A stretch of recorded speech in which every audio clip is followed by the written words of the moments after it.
Fala aí, turma, beleza? Aqui é o Tito com mais um vídeo para vocês no canal. Pessoal, nesse vídeo, vamos lá! Mais um vídeo da nossa série aqui, O Caminho do PC Gamer, galera. Então, nesse vídeo nós vamos conversar sobre processadores, tá? Como durante essa série nós estamos falando, né, mais sobre placas-mãe, processadores também, no caso placas-mãe para AMD Ryzen, então os processadores aqui que a gente vai falar nesse vídeo são da AMD, né? São os AMD Ryzen que a gente vai dar foco e ênfase porque é o melhor custo-benefício. Por mais que tenha um Intelzinho ou outro mais barato, Ryzen te permite mais upgrades aí com o passar do tempo. É mais interessante, tá? Então deixa o seu like, se inscreve no canal, ativa o sininho e comenta aqui embaixo o que vocês acharam depois e as experiências de quem, por exemplo, já está aqui há bastante tempo e já montou os processadores que eu vou falar por aqui em outros PCs próprios aí, em outras séries que nós já fizemos, série 5700G, série 5600G, mas é isso, espero o feedback de vocês. E lembrando também, é claro, os processadores que eu vou recomendar aqui, os links para compra vão estar na descrição. Se você está chegando só nesse vídeo agora, me lembra de colocar a playlist aqui no card para que você possa acompanhar tudo o que você deve comprar. Qual placa-mãe ideal para o processador que você quer, ou porque cabe no orçamento, qual fonte, qual memória, qual SSD, qual placa-mãe, tudo, né? Vamos fazer tudo, vamos falar sobre todas as peças aí do PC. Ainda vai ter vídeo de gabinete, cooler, water cooler, fluxo de ar e a coisa toda, tá? Então vamos nessa, turma. O que nós temos aqui hoje? Quando nós falamos então de socket M4, o pessoal aí também já começa a ficar um pouco preocupado com a longevidade do socket M4, já que ele usa DDR4 e os Ryzen 7000 aí estão usando apenas DDR5, tá? Longevidade indeterminada, né? Porque processadores Ryzen 5000 são muito bons no geral, capazes de levar basicamente qualquer placa de vídeo que a gente tem no momento. E se a gente for pensar até mesmo em NVIDIA série 40, nós temos aí 4060 com desempenho entre 3060 Ti e 3070, mais ou menos isso. Se formos pensar em 4070, seria algo entre 3080 normal e aquela 3080 com mais memória de vídeo. Então nós ainda temos muitas opções boas para a grande maioria de vocês, inclusive opções para quem quer foco em 144 Hz, 165 Hz, 240 Hz, e vou falar com você também que tem foco apenas em 60 FPS, ou seja, 60 Hz, jogos modo história. A gente pode poupar um pouquinho em processador e focar numa placa de vídeo um pouquinho mais legal. Sendo RTX, como sempre, você ainda tem a opção de ligar o DLSS, quem sabe numa 3060, e rodar basicamente qualquer jogo que nós temos hoje em dia aí, sempre na casa de 60 com gráfico no alto, tá? Mas o assunto é processador, ainda vamos chegar aí em placa de vídeo também sobre como combinar. O que nós temos hoje, que é o que mais nos interessa? Processadores que eu tive a oportunidade de testar também. Eu vou começar falando sobre o Ryzen 5 e 600. Não quero focar no Ryzen 5 e 500, eu acho a diferença de preço baixa, então já salte logo para o 5 e 600. O 5500 ele tem uma concepção um pouquinho diferente, ele tem menos cache, eu preciso confirmar essas informações, mas o desempenho dele não é muito legal. Entre, por exemplo, um 5500 é melhor pegar um 5600G, que ele é melhor, um exemplo, tá? Seria mais interessante, um investimento mais inteligente.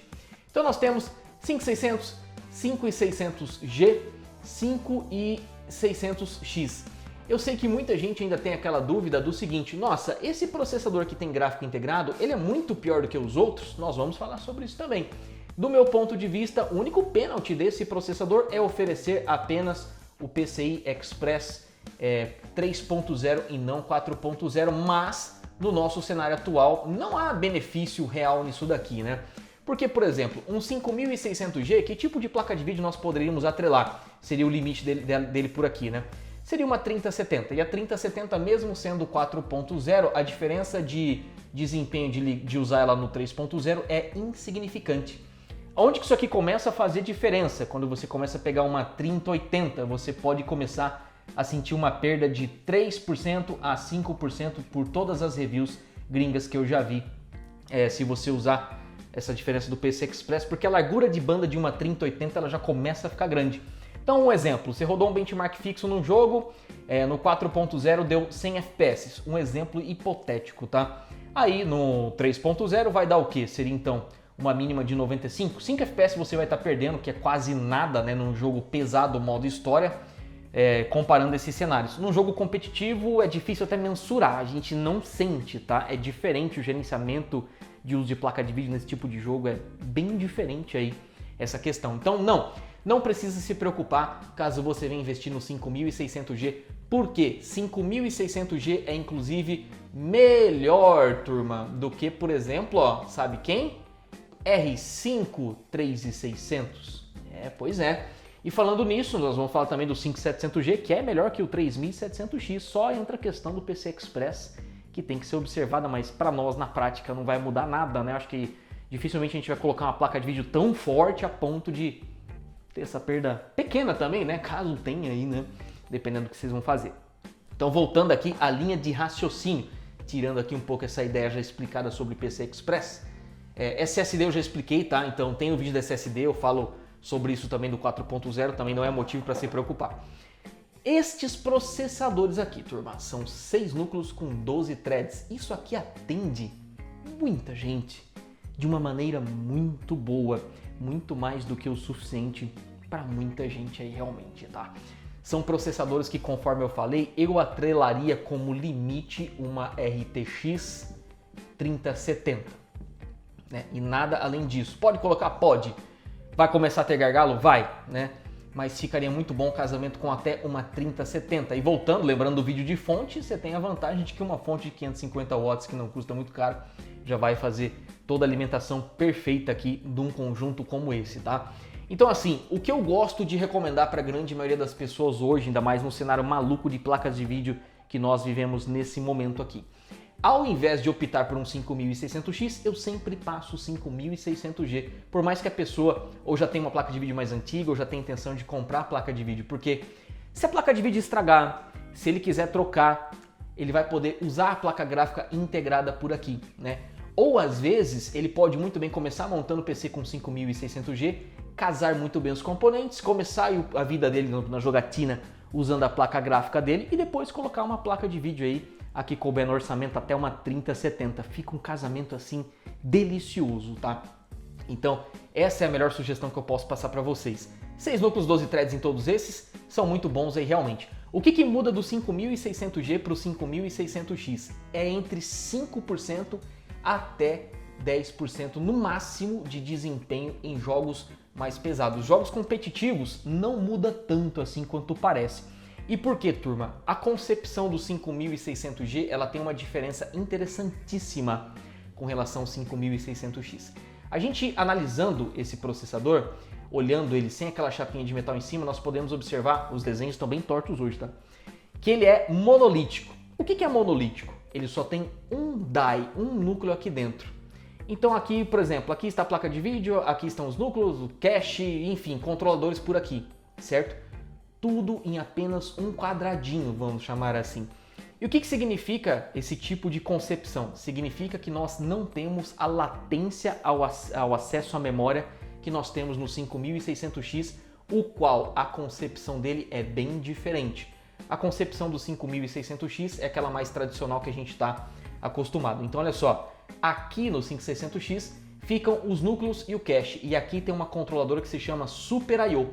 E aí o que acontece? Se aqui nós já fazemos acesso direto às suas memórias RAM, aqui vai haver uma troca de informações aqui entre esses dois, para este aqui conversar com a sua memória RAM.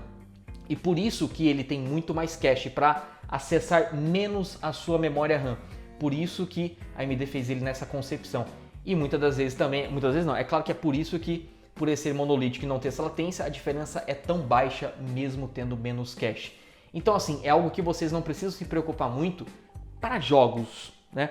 Aonde que o cachezinho do 5600X, que é maior, poderia ajudar legal? Programas de trabalho que usam bastante processador, o cache ele vai se sobressair sem sombra de dúvidas, né?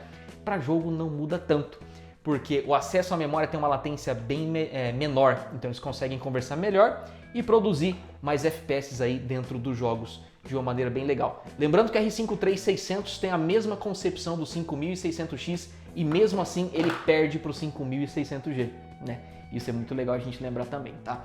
Então essas são as melhores opções para que vocês possam estar casando aí com as placas-mãe que eu recomendei. No geral, conforme eu já tinha dito, memórias para isso aqui, já naquele vídeo, né? Ou 2x8 3200, ou 4x8 3200, ou 2x16 3600 MHz, é o que a gente está conseguindo usar por aqui, tá? E assim, vamos conversar agora sobre esse tipo de situação. Esses processadores, para quem que é mais indicado? para o rapaz que quer 60 FPS modo história, para o rapaz que tem monitor de 144 ou 165, né? E aí sim começa a ficar interessante o pensamento de no mínimo sim 3.200 MHz e aquele ganho a mais que você teria colocando 3.600 fica interessante também.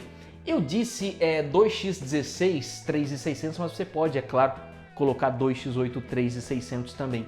Isso ajuda bastante, né, nesse tipo de cenário onde você precisa de muito FPS para estar jogando, para ter toda a fluidez que o monitor pode te oferecer. Muita gente ainda tem aquela seguinte dúvida: se eu comprar um monitor desse aqui, mas pô, eu tô rodando a 100 FPS, não vai funcionar? Vai ficar ruim? Não, você só não vai poder, você só não vai estar usando toda aquela fluidez que o monitor pode oferecer. Então você vai sentir essas diferenças, FPS mais alto, mais liso, vai caindo, vai ficando um pouco menos liso. Em resumo é isso, tá? Então esse aqui é um cenário bem interessante, tá? 6/12, um custo-benefício excelente, o preço do 5600G já tem algum tempo, ele sempre está muito bom e é realmente o processador que eu investiria hoje. Eu sempre passo pra galera, porque se placa de vídeo morrer, ou se quiser trocar de placa de vídeo, ele anuncia dele com calma, não perde muito dinheiro e não fica sem computador quando ele for vender a placa de vídeo dele. Então considerem isso aí também, tá? Eu acho a diferença muito pequena para que você não faça esse usufruto aqui de ter a placa gráfica. Outra coisa importante, você não pode somar, não vai somar desempenho do G com a placa de vídeo dedicada que você colocar, elas não se somam. Quando você coloca uma placa de vídeo em um computador como esse, com o G, 5000G, ou qualquer G na realidade, ele desativa a placa integrada ao processador, fica desativado literalmente, para de puxar mais memória RAM do sistema e fica tudo na placa dedicada. Se você entrar na BIOS e ativar a placa integrada junto com a dedicada, você só vai ter mais a possibilidade do multimonitor. Então você consegue usar as saídas traseiras da placa-mãe para colocar mais telas. É só para isso realmente, tá? Não tem outra utilidade, não soma desempenho, seria só pensando em multimonitor, basicamente aí, tá? Agora, por exemplo, uma coisa interessante, 6 núcleos, 12 threads, muito bom, muito legal, vai ficar show aí, vai durar bastante tempo, mas processadores muito bons também, que não muda tanto assim o preço, 5700X, 5700G, né? E o 5700X ele é pouquíssima coisa melhor que o 5700G, porque o clock boost dele é bem mais baixo do que o 5800X. Eu sei que parece pouco quando você entra no site, a redução que eles fizeram, só que a maneira como o firmware trabalha acaba ficando mais baixo aí, a ponto de quase igualar com o 5700G. E esses processadores, é claro, são 8 núcleos com 16 threads, o que te permite mais longevidade e permite até uma 3080. Já usei nesse cenário com o nosso 5700G que nós temos aqui. Então, também é algo a considerar, porque a diferença de preço ela não é tão grande. Se eu não me engano, hoje a diferença está entre 1.250 para 1.700, é quinhentão, é grande, de 500 é dinheiro, é bastante dinheiro. Pelo menos, o que acontece? Um 5700G com até uma 3070, você ainda pode usar só uma fonte de 550, né? Porque ele não consome tanta energia assim a mais e também não é um processador tão esquentadinho. E esses núcleos a mais podem te trazer não só a longevidade de usar uma placa de vídeo mais forte, mas ao mesmo tempo ter um PC para durar mais tempo ainda do que seria com um 6/12. Então todos esses aqui são os nossos creme do verão, são os processadores que vocês devem estar focando aí para montar o seu PC Gamer. Eu faço questão de falar sempre essa questão da placa gráfica porque para muita gente isso aqui pode fazer muita diferença, ainda mais com tudo que eu vejo, esses problemas que às vezes a gente tem com placa de vídeo e tudo mais, estragando, tendo que comprar outra, etc. Eu sempre dou preferência para processador com placa gráfica integrada, né? Uma coisa muito legal que os novos Ryzen 7000, que vão ser viáveis para nós aí daqui mais ou menos um ano, vai começar a ficar viável, todos têm a placa gráfica integrada, né? Isso é interessante. E uma coisa que eu vi que eu achei legal, lembram da concepção do Ryzen 5000G, que é monolítico? Tá tudo aqui dentro? Interessante isso daí, né? Um quadradinho desse, um quadradinho, é a placa gráfica. No 7000 isso aí mudou, né? No 7000 tá aqui o núcleo, né? O quadradinho dos núcleos, dependendo de qual você escolher, teria 2 quadradinhos, mas a placa gráfica integrada, ela fica no Super I/O, ela fica no controlador do Super I/O. Isso é interessante também, né? Acho que a comunicação fica até interessante com a DDR5, mas isso a gente vai explorar no futuro, né? Porque ainda tem muita água a passar por debaixo da ponte até que isso aí fique com um preço acessível e decente para nós, né? E sempre entra naquela questão, O gasto hoje para DDR5 está muito alto ainda, placa-mãe, plataforma e tudo mais. Então, isso aqui, a M4 com DDR4 bem casadinho para a proposta que você vai fazer, funciona muito bem. Vai te trazer uma longevidade bem absurda também. É só casar bem os componentes, placa-mãe, memória e o processador adequado aqui para o seu uso, tá? Então, se você chega para mim e fala, certo, qual que seria aqui então o objetivo para eu saltar, quem sabe, para um 8/16? Eu gostaria de recomendar esse processador aqui para vocês que começam a pensar em 240 Hz e ao mesmo tempo, quem sabe, uma live stream jogando, sempre usando NVENC de placas de vídeo RTX. Nunca X264, que seria processador para renderizar a imagem da live, tá? Sempre haverá perdas, não importa o processador que você use, sempre haverá perdas, tá? Então seria mais ou menos isso. Pense na proposta que você quer, pense o que você pretende fazer, mas qualquer uma dessas combinações aqui vai te trazer uma longevidade muito legal, né? Então, em resumo, se eu chego aqui e falo, ó, 5700G até uma 3080, qualquer coisa abaixo dela, zero problemas, lindo, ele vai empurrar lindamente, maravilhosamente bem. 5600, a série aqui de 6/12 até uma 3070, mesma coisa, qualquer coisa abaixo dela vai ficar lindo aí também, né? Então vocês verem como os processadores são bons, são fortes, conseguem carregar belíssimas placas de vídeo, que para nossa realidade Full HD no geral é sensacional. Então, né, tem alguns casos um pouquinho diferentes, que é o seguinte, de repente você vai comprar um desses três, mas você vai jogar em 2K ou 4K. Aí sabe o que você pode fazer? Você pode sim vir colocar uma 3080, porque quanto maior a resolução, mais carga a gente joga para a placa de vídeo, né? Sendo assim, esses processadores conseguiriam empurrar aí nos cenários dos jogos sem nenhum problema, né? Então, esses aqui são o creme do verão. Agora, veja bem, eu sei que vocês querem saber sobre 5900X, 5950X e etc. Eu considero esses processadores mais para nicho. O que é nicho? Montamos aí para o Fallen 5950X, profissional de CS que vai fazer live stream com 240 Hz, ele precisa absolutamente do melhor possível. O computador é uma fonte de renda. Ao mesmo tempo, a turma ali que vai montar 5900 ou 5950, se você trabalha com PC e também joga, já seria uma boa pedida, né? A gente conversou bastante sobre isso nos outros vídeos. Falei que tipo de placa-mãe vocês poderiam utilizar com esses processadores mais fortes, que tipo de fonte e placa de vídeo, né? Se um 8/16 leva até uma 3080, então um 5900 que é 12/24 leva qualquer coisa que você quiser colocar. 5950X, a mesma coisa. O que muda, né? Vai dar muito mais FPS? Nem tanto, né? Mas vai ser aquela coisinha assim, ó, aquele ajustezinho fino que o Fallen, por exemplo, precisa, ou para você que trabalha com PC precisa, porque você está fazendo dinheiro com PC, não é para entretenimento, não é só para jogar. Então é importante a gente lembrar isso aí também, tá? Mas todas as informações que eu passei nos outros vídeos já são suficientes então para que você possa estar usando caso queira montar um 5900 ou 5950. A gente ainda vai falar sobre cooler, tá? Porque para esses dois a coisa começa a ficar um pouquinho punk, né? Inclusive no vídeo de cooler, water cooler, etc, eu vou falar também o que você deve usar caso prefira saltar para um 5800X. Eu gosto muito do 5800X por conta daquele clock a mais, que bem configurado, cara, chega a ficar meio ignorante de gostoso para um 240 Hz. Então você tem um FPS mais alto ainda, mas o 5700X é o suficiente para a grande maioria aí das pessoas, bastando apenas combinar as peças e fazer aquelas otimizações que no final das contas seria atualização de BIOS, ligar Secure Boot, desligar CSM, seria também ligar o perfil XMP com as memórias adequadas que eu recomendei para vocês, tá? Já fica lindo, creme do verão, realmente, tá, turma?